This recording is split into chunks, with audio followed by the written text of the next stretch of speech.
Oke, kita awali perkuliahan dengan panganjali. Om Swastiastu. Assalamualaikum warahmatullahi wabarakatuh. Salam sejahtera, salam nama budaya. And thank you for coming for this session.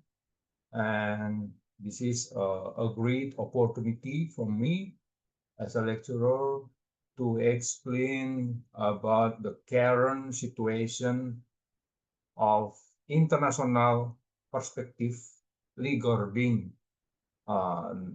tourism business law in Indonesia. Yeah, we talk Indonesia, although some material, some situation may be related to our beloved beloved province, that is Bali, because as we all know, that Bali has been a prime most tourism attraction, most tourists coming to Indonesia because they know well about Bali.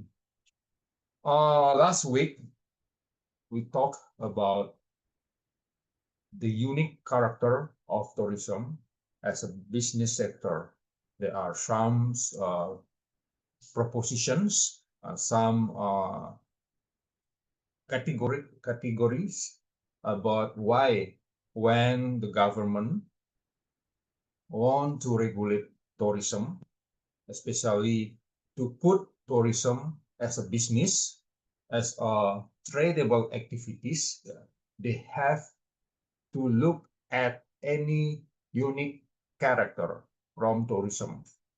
For example, like last week, I explained about how tourism is intangible products where memory and experience cannot be reproduced or reused. How we have like the seasonality of tourism demand, where we know, for example, in tourism, we have like peak season, where so many tourists will come to Bali because they have time, they have a break season, like now in June or July, usually tourism industry will have maximum benefits because June or July, and also in December, in New Year Eve or Christmas, yeah, tourism will experience uh, high season. But other than that months, tourism also experience low season, where there are not many tourists will come because yeah, they been busy with their work in their origin, and yeah, the tourism industry will suffer a low season where not many tourists will come, and this situation is recurring, happen and happen again. So that's why I put this situation as the unique character of tourism. And when we know what are the unique characters of tourism, then as a regulator, the government, yeah, when they want to regulate, when they want to arrange, yeah, arrange situation, create situation, yeah, then they have to look at the unique character of tourism. Yeah. They can regulate tourism as as of the same like other sector, like for example health sector, like bank sectors, like transportation, and etc. Because tourism is unique. Something unique need specific regulation. Yeah, that's the clue. And Yeah, because my stressing point is about international aspect of tourism, then I will refer to any existing international law regulating tourism. For example, in WTO, the World Trade Organization, yeah, there is one particular section, one particular regulation or convention, yeah, convention regarding trade in services, yeah, that it's called International Agreement on Trade in Services, yeah. And tourism is under the GATS. When tourism under the GATS, tourism can be traded, can be export, can be import without any limitation, without any prohibition. Yeah, that's make everything uh, need to be controlled properly. Yeah, because yeah, again, when something you need, then regulate internationally, then it will require meticulous uh, research, yeah, meticulous consideration by the government to regulate the sector. And one of the principle that apply is non-discrimination. Yeah, as I said earlier, there is no limitation, no prohibition. We can discriminate. Yeah. Oh, this is local. This is international. This is uh, masyarakat lokal. This is bule. No, when they come here, we have to treat them equally. Treat them equally. No difference, no privilege, yeah, as long as they follow the regulation from the Indonesia, they have their right to be treated equally. That's the main principle behind liberalization, and tourism is part of it. So, yeah, let's come to my slide to explain how tourism is a part of tradable activities. Tourism, meaning tradable activities, can be traded. Yeah, we can buy, we can sell, not just within territory of Indonesia, but outside the territory of Indonesia. So, because the scope of WTO, yeah, is getting wider, yeah, WTO now is not just about trade in goods, yeah, trade in goods, general agreement, tariff on trade, yeah, yeah. But now WTO also cover another issues like services, like intellectual properties, intellectual property right, and related to investment. So the scope getting bigger, getting wider, yeah. It's not just about export import of goods, yeah, but also cover new issues like the services, and tourism is under tradable activities because tourism regulated under GATS, yeah, GATS, General Agreement Trade in Services. And that's why from the international, from the global perspective, yeah, we can see how some countries now put international trade as the power, the new power, yeah, to show they are superpower. If some countries want to be a superpower now, they have to use international trade, tourism under international trade. Yeah. So we have example, a good example, like South Korea. Yeah, they have not just goods, not just automotive, electronic, but they have also services. Yeah, we can see now that many products from South Korea are in Indonesia. Many Indonesian have been inspired by Korean culture, culinary, music, tourism, and etc. And that's made them so popular. And South Korea use international trade to maximize, to gain benefit, because more product can be sell, then meaning that more benefit they can earn. Yeah, that's the good story about South Korea. What else? For example, China. We know maybe some of you have used a product from China. Yeah, like smartphone, like electronic. Yeah, for example, Redmi. Yeah, Redmi is like, oh, Redmi is everywhere. I mean, it's not just about gadget. It's also about smartwatch. It's also about bicycle and everything. And many Indonesian people really like it. Yeah, and not just electronic, not just like laser, like motor or electrical bike, for example. But now we have experience like where so many electric car, electric car from China, yeah, electric car from China uh, are in our road, yeah, in Indonesian road. That's massive.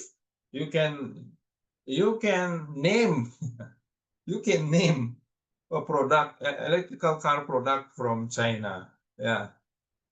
Or even you already use it. Yeah, I don't know. But that's the fact that, yeah, some countries like South Korea, like China, yeah, have used international trade as a way to be a superpower.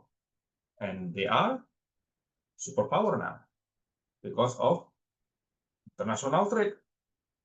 Not because they have in the old day, you can imagine like Germany, they became superpower because Germany has Hitler. Hitler like occupied, attack another countries by military action, by occupation, for example. Yeah, US, UK, all almost the same. Yeah, occupied, attack using military, but uh, that kind of action are prohibited now.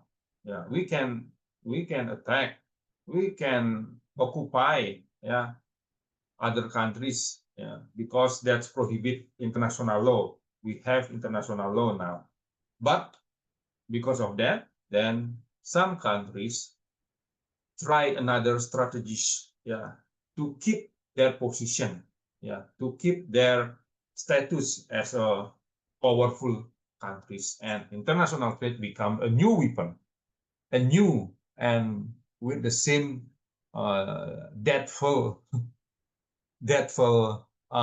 impact for other countries. And this is the you can check from available sources about the principle, the main principle. Yeah, I think this material have been explained in the previous subject, like what is the most favored nation, national treatment, transparency, yeah, reciprocity, and etc. And this is the main principle that make international trade so far, yeah, so far provide benefit for some countries like China, like no, South Korea. And this is interesting. Yeah, this is interesting. You can imagine now the situation quite different in terms of international trade. Yeah, when some countries like China, like South Korea, have significant benefit, then their positions getting higher, getting increased in international scope. Yeah. But when something get higher, when something get better, some countries will experience opposite impact. Yeah. Not all countries experience better position in international trade. We have now the situation where the old country, previously developed countries, now in the position is not really in a good position. They suffer damage, they suffer injury because of international trade. What is the example of that country? Definitely is the United States of America. Why? Why you see now the current president of USA increase tariff, because one of the reason behind that situation, because the USA lost competition with China and South Korea. Even US citizen buy more product from China than South Korea. You can imagine, you can check now in terms of electric car, because electric car is like the current trend is happening. You can check now the number of cell, between Tesla, owned by US, and BYD, owned by China. Yeah. How many BYD product compared to Tesla product now? Which one get higher? Which one lower? Yeah. And that makes situation worse for USA. That's why USA impose a tariff increase for shift their position in international trade. Now you can imagine how if tourism industry also experience this kind of situation. Okay, now I will try to explain about, because we are in the doctoral degree, and in the doctoral degree we have to understand some theories behind some legal phenomenon, some legal situation. So after analyzing some theories, we have to create our own theory. We will read so many theories. Especially regarding international trade, regarding tourism. But after that, we have to create our own theory. That's the requirement for doctoral of law students. Because that's your uniqueness, your novelty. We call it novelty in our situation, right? Now, regarding international trade, especially tourism, I try to identify and collect all relevant theories and put them in some situations, some categories. Some theory support international trade. They are happy, they are fine with international trade, but another group of theories Yeah, pro meaning that, yeah, you know, pro is positive. Yeah, pro and cons. Yeah, pro, that's the group of theory that support international trade. Another group is disagree, in the opposed position with international trade. Yeah, they think that international trade is just illusion, is bad, is not fair, is not provide justice, and etc. And this is the group theory that they don't agree. Yeah, they don't agree with international trade. And there is a group of theory as well that they just put their position something in between. Yeah. They agree with some condition. Yeah. They agree if this situation or this condition are met. That's like a 50-50 position. Yeah. Sometimes agree, sometimes disagree. And this is the group of theory that explaining about the important, the benefit of international trade, especially when later we'll talk about tourism. Okay, this is the scope, yeah, the scope of trade on tourism that is regulated under GATS, GATS. Yeah.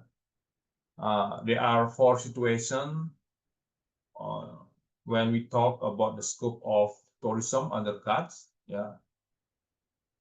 And this is already mentioned in Article 1 and 2 GATS Convention. Yeah. The first one is cross-border supply, consumption abroad, commercial present, and the last one is natural person presence. And this is the explanation about its scope. Yeah. In plain meaning, cross-border supply is defined to cover service flows from the territory of one member into the territory of another member of WTO, I mean. Yeah. In this situation, the example is where tour operators and travel agent, in this case, provide service by means of telecommunication network. Yeah. Tour operator or travel agent, in this case, provide services by means of telecommunication network. Yeah. What is the another example? The most tangible example. For example, when Raditya, maybe next week you will go to Singapore. Next week you will go to Singapore. You will book your accommodation, right? Yeah. When you want to go to Singapore, when you go to the Changi or like Melian Park, for example, then you will book your accommodation during in Singapore. You can book your accommodation from Indonesia by using, yeah, platform. Platform is a part of telecommunication network. Yeah, that's cross-border supply. There is no limitation. There is no barriers to access other country accommodation. Yeah, we still stay in Indonesia, but we can book hotel room or accommodation room for the next week from now. That's the meaning of cross-border supply. So what is the second one? The second one is talk about consumption abroad. Refers to situation where a service consumer moves into another member territory to obtain a service. Tourism is the best known example of this mode of supply. Knowing that GATS does not have any role in eliminating the impediment faced by international tourists in some countries. only occur due to global pandemic. Yeah, consumption abroad, meaning that you have to go to another country and consume another country service. Yeah. For example, a good example is when we study. When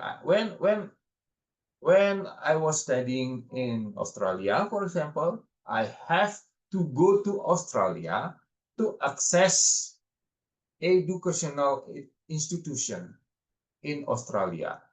When Murah Adi want to accompany parents, parent to take medicine in Malaysia, for example, so many Indonesian people now in Malaysia because of, uh, medicine.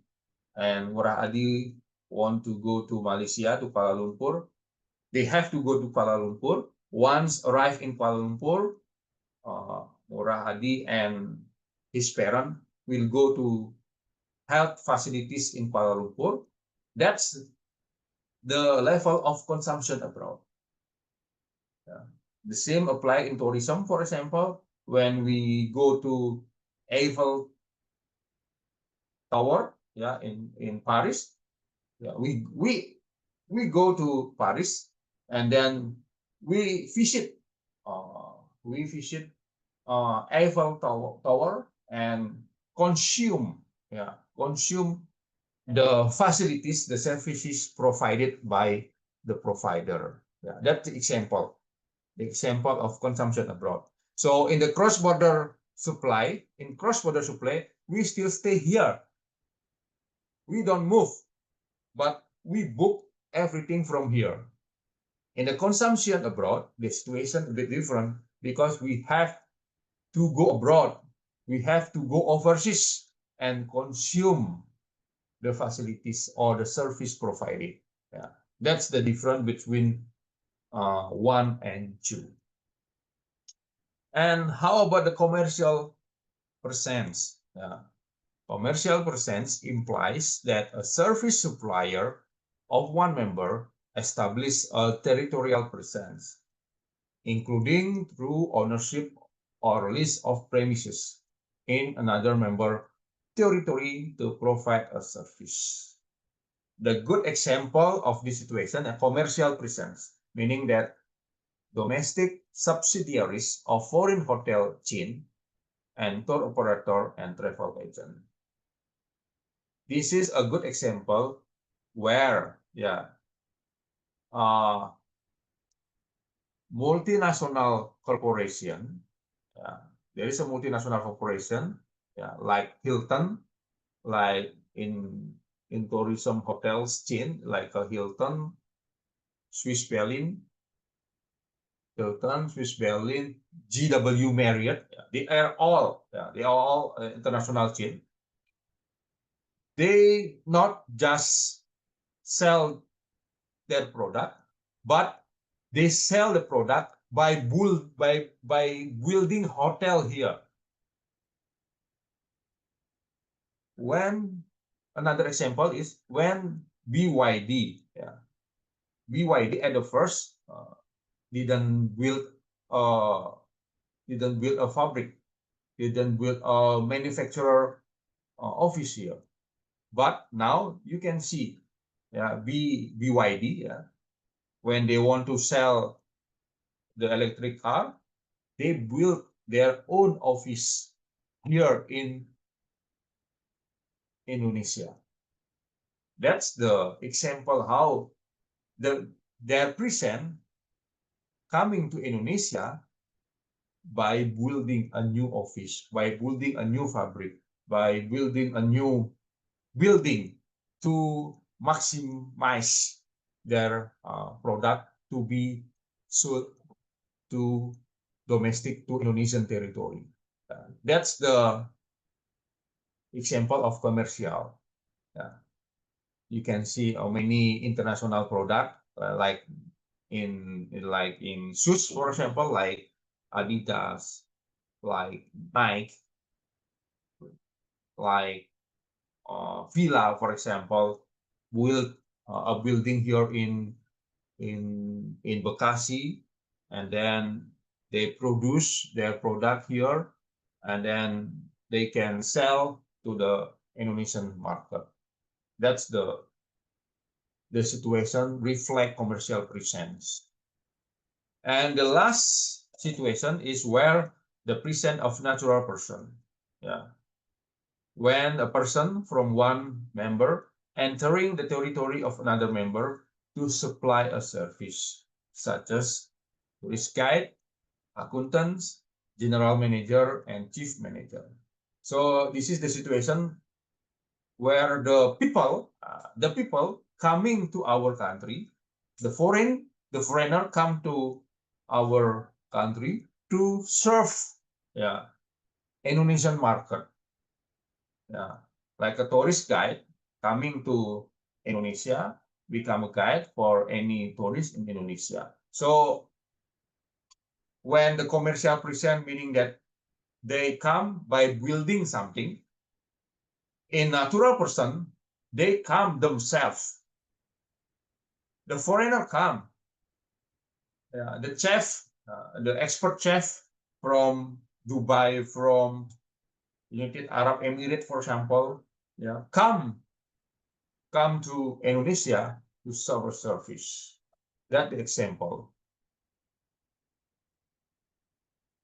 Okay, I think that's the explanation about focus and scope of international trade, especially when we talk about tourism. Yeah, that's so many situations reflect international trade on tourism. And again, when Indonesia want to regulate this, want to regulate this situation, they have to look at the uniqueness of tourism industry. In some countries, like in Asia, there is a minister. There is a minister responsibility for trade, tourism, and investment.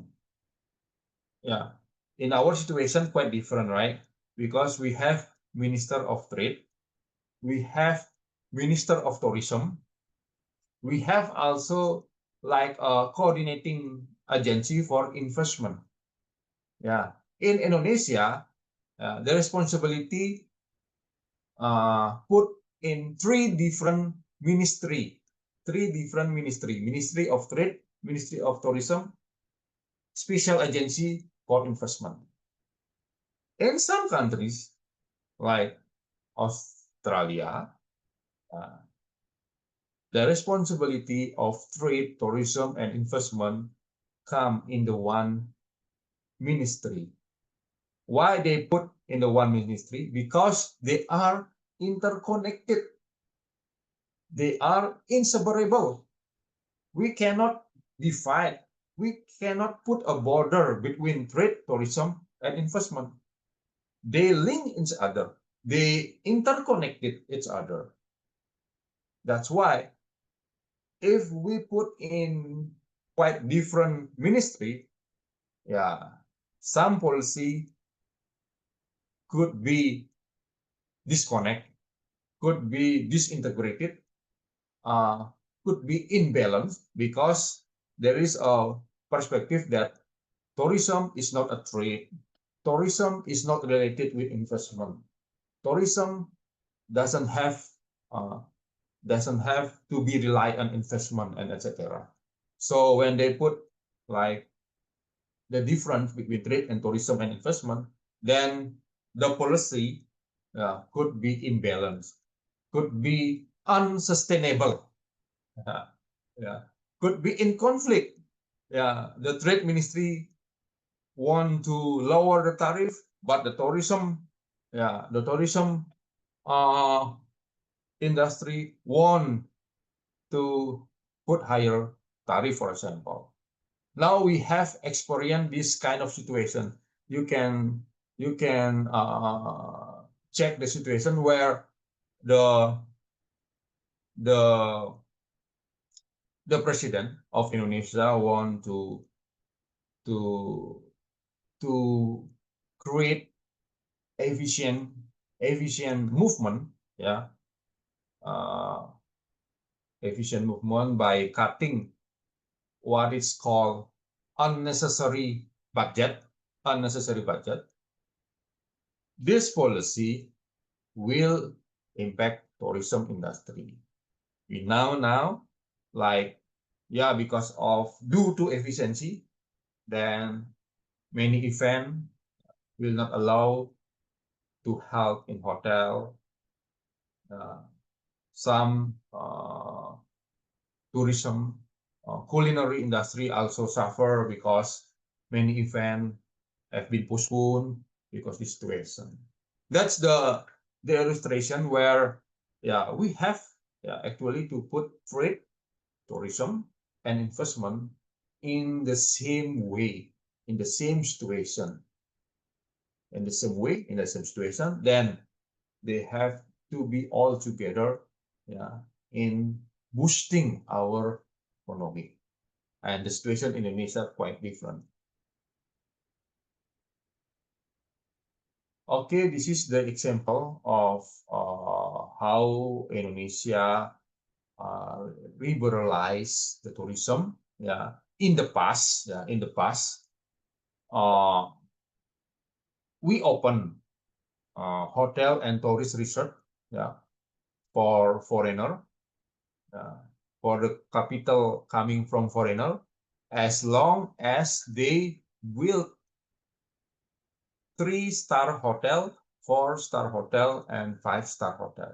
Meaning that investors can come to Bali, yeah, but if they want to build hotel, a minimum star, yeah, we call it star in tourism industry, yeah, 1-star, 2-star, 3-star, yeah. In the tourism industry, uh, the foreigner can build a hotel minimum 3-star hotel. Yeah. How about the travel agent and tour operator? Yeah, we open for travel agent, for tour operator, as long as they located in Jakarta and Denpasar. That's for travel agent and tour operator. The limitation is about the location.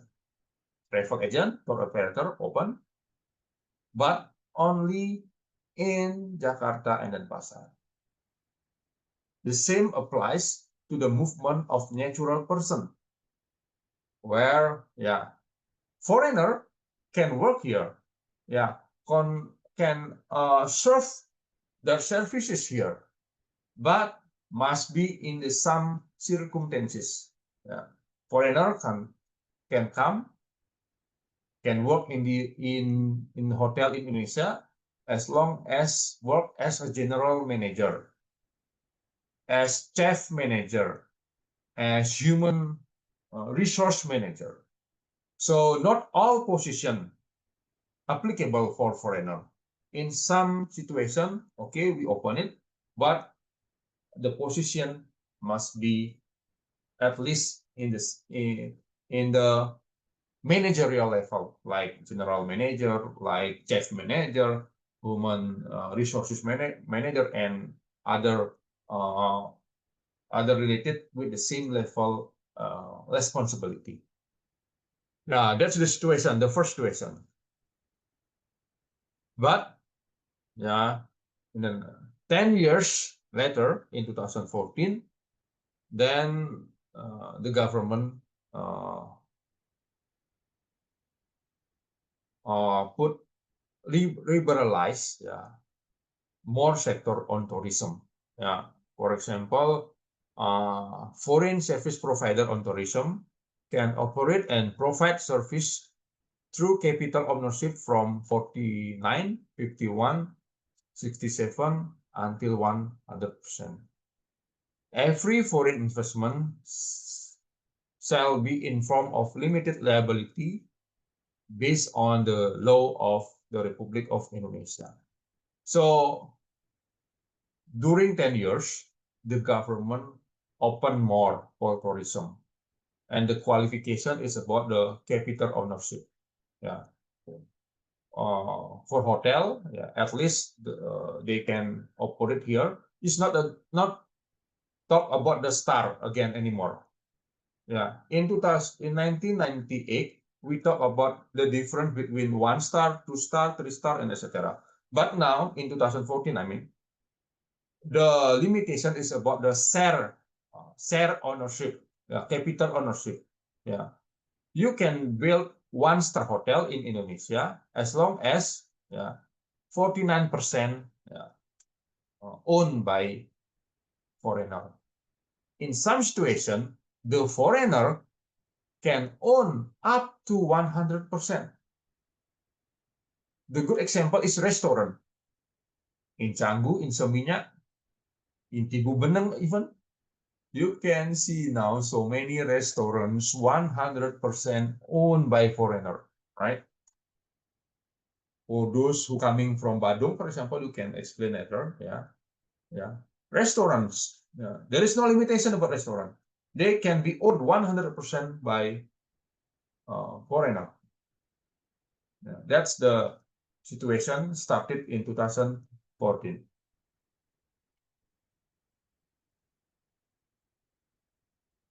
Yeah, although we open, but we still put some restriction on direct investment.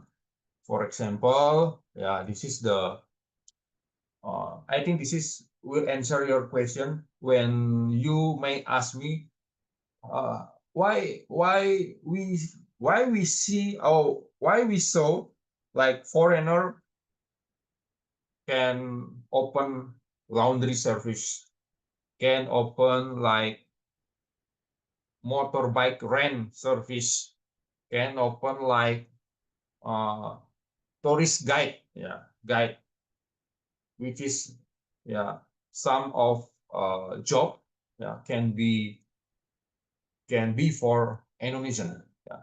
This is actually the limitation imposed by the government.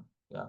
So we still close, yeah, we still prohibit foreigner if the business reserved for micro, small, medium enterprises and cooperative operasi. Business that partnership with local is required. Business that conduct only in certain location. Yeah, a business that specialization is required. So in tourism, yeah, we will see so many situation that's not the same in daily life, in practical. Yeah, why? Yeah, if you see foreigner open laundry service or become a yoga or Pilates teacher, for example, become a personal trainer, for example, that's actually break the rules. That's definitely a violation. We can report the immigration office to enforce to kick them away from Indonesia. Okay. Yeah, the last one maybe because I think this is important about the presence of natural person. Yeah, as I said earlier, yeah, that definitely violation because every foreigner want to work, yeah, they have to follow another regulation like employment law number 13 2003, and also in terms of tourism, we have also regulation law number 10 2009, explaining that the expatriate shall firstly obtain the recommendation from the Tourism Professional Association Organization. So every foreigner in tourism must be on the data from Tourism Professional Association Organization. Every foreigner working in tourism industry in Indonesia, the data must be available in the Tourism Professional Association Organization. Maybe in PHRI, we have PHRI, Persatuan Hotel Restoran Indonesia. So all tourism all foreigner working in tourism industry should be on their database. If they are not in database, meaning they are illegal. If they are illegal, the police, the prosecutor can execute them. Yeah, that's the the consequence when we talk about foreigner working in tourism industry. Okay, I will stop the recording, and thank you so much for your patience. We will open for the discussion after this one. Thank you.